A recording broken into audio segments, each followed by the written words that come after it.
How often do you feel stressed, frustrated, or even overwhelmed at work? Perhaps you have been working very hard, but you're still not getting the results you want.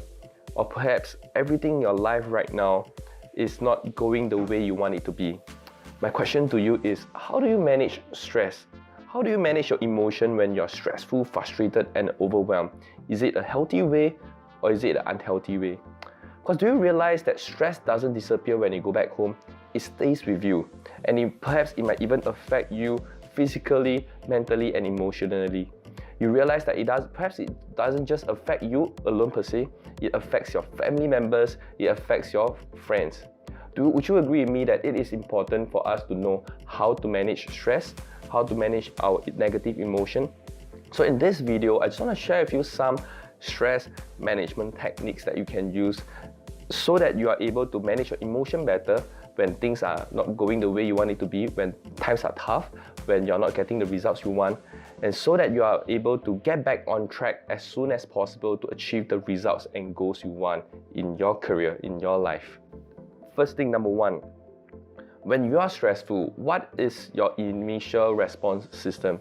Do you turn to alcohol? Do you turn to escape mode when you just stay at home and do nothing?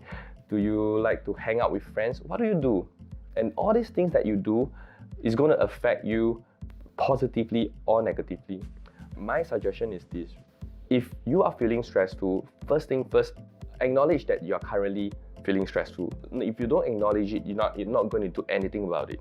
And by acknowledging it itself, you give yourself time to decide what you should focus on next first. For example, for me, whenever I feel that too overwhelmed, I'm burnt out, I'm tired, frustrated, stressful, I always tell myself to take a step backward first. Because understand that everything depends on your emotional state. If you're not at your peak performance stage, nothing is going to get done well. So I always take a step back to do things that I enjoy doing, that makes me happy. And one of the things that I find it very efficient for me is I start to exercise. I start to work out, because your emotions is dependent on your physiology. How you stand, how you react, how your body behaves. And I realized that by exercising, I put myself back into a state where I stay focused, when I clear out my mind out of everything else, and I just being present at that moment.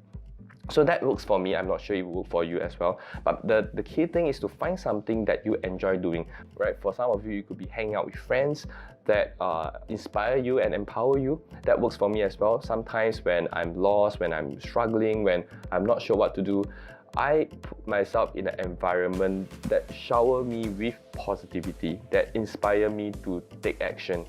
And you realize that sometimes your willpower, your discipline is just so limited, right? So the next thing that I do is place myself in an environment that is empowering. So you can test that out as well. The third thing that I do, I tend to focus on the solution rather than the problem. I think a lot of time when people are stressful, they are not stressful because they are not getting the results. They are stressful because they are focusing on the problem and not the solution. For example, that your goal is to earn maybe $5,000 this month, right? And you're not getting the results, so you're stressful. Do you focus on the problem that you're not making enough sales, you're not meeting enough people, you're not getting enough referrals, enough leads, or are you focusing on the solution where you focus on how can I make more sales this month? How can I meet more people? How can I get more referral? You realize that your focus will determine your emotion. If you focus on the problem and put a full stop to it, you'll continue to be negative, you continue to be stressful. But if you focus on the solution, your whole emotional state will become more empowering. You will start to think of possibility, think of ideas. You will do things very differently. Am I making sense? Point number 3 is focus on solution and not the problem, because any problems that you're facing right now, chances are there are people out there who have faced it before and they have solution to it. So as long as you are solution focused, you will be able to figure out the solution one day. So I hope these 3 tips that I share with you helps you to manage your state better. Of course, there are many other stress management tips you can find online, but these 3 works well for me, and I hope it can work well for you as well. So all the best to you, and I look forward to see you in my next video. Cheers!